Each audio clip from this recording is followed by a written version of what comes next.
Welcome to Tollywood Nagar. Tollywood young hero Vijay Deverakonda Arjun Reddy సినిమాతో సృష్టించిన సంచలనం అంతా ఇంత కాదు. పెళ్లి చూపుల చిత్రం బాగా ఆడిన విజయ్ కు ఓ మోస్తారు పేరు మాత్రమే వచ్చింది. అయితే అర్జున్ రెడ్డి సెన్సేషనల్ హిట్ కావడంతో Vijay over night star hero అయిపోయాడు. అక్కడి నుంచి అతడు పట్టిందల్లా బంగారం అయ్యింది. వరుసగా సినిమాలు హిట్ కావడంతో ఫ్యాన్స్ లో విపరీతమైన క్రేజ్ వచ్చింది. ఈ క్రమంలో విజయ్ దేవరకొండ తన ఫ్యాన్స్ కోసం రౌడీ బ్రాండ్ దుస్తులు మార్కెట్లోకి తీసుకొచ్చాడు. రౌడీ ప్రైవేట్ లిమిటెడ్ అనే సంస్థను స్థాపించి దాని ద్వారా యూత్ కు నచ్చే విధంగా దుస్తులు రూపొందిస్తున్నారు.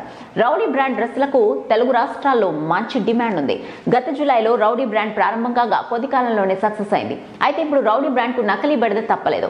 బెంగళూరుకు చెందిన కొందరు వ్యక్తులు నకిలీ దుస్తులు తయారు చేసి వాటికి రౌడీ బ్రాండ్ పేరు పెట్టి అమెజాన్ లో విక్రయిస్తున్నారు.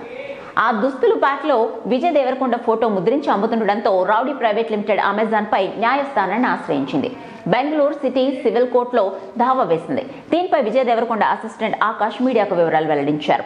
అమెజాన్ లో నకిలీ రౌడీ బ్రాండ్ దుస్తులు అమ్ముతున్నట్లు తమ దృష్టికి వచ్చిందని తెలిపారు. రౌడీ ప్రైవేట్ లిమిటెడ్ మేనేజర్లతో పాటు కొందరు ఫ్యాన్స్ కూడా ఈ విషయం కన్ఫర్మ్ చేశారని చెప్పాడు. ఇప్పటికే హైదరాబాద్ లో కొందరు ఇలాగే నకిలీ రౌడీ బ్రాండ్ దుస్తులు అమ్ముతుంటే హెచ్చరించాం. కానీ ఈసారి ఏపీ, కర్ణాటక రాష్ట్రాల నుంచి సమస్య ఏర్పడిందని అందుకే న్యాయస్థానాన్ని ఆశ్రయించామని వివరించాడు ఆకాష్. ఇక ఈ కేసులో న్యాయస్థానం హీరో విజయ్ దేవరకొండకు అనుకూలంగా తీర్పునిచ్చింది. అమెజాన్ లో నకిలీ రౌడీ బ్రాండ్ దుస్తులు అమ్మకూడదని ఆదేశించింది. తదుపరి విచారణను మార్చి 29కి వాయిదా వేశారు.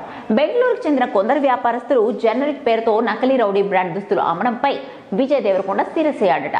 వెంటనే తన అసిస్టెంట్ ను రంగంలోకి దింపి నకిలీలకు అడ్డుకట్ట వేయించాడు. చూసారు కదండి, మరిన్ని ఇంట్రెస్టింగ్ అప్డేట్స్ కోసం చూస్తూనే ఉండండి మన టాలీవుడ్ నగర్.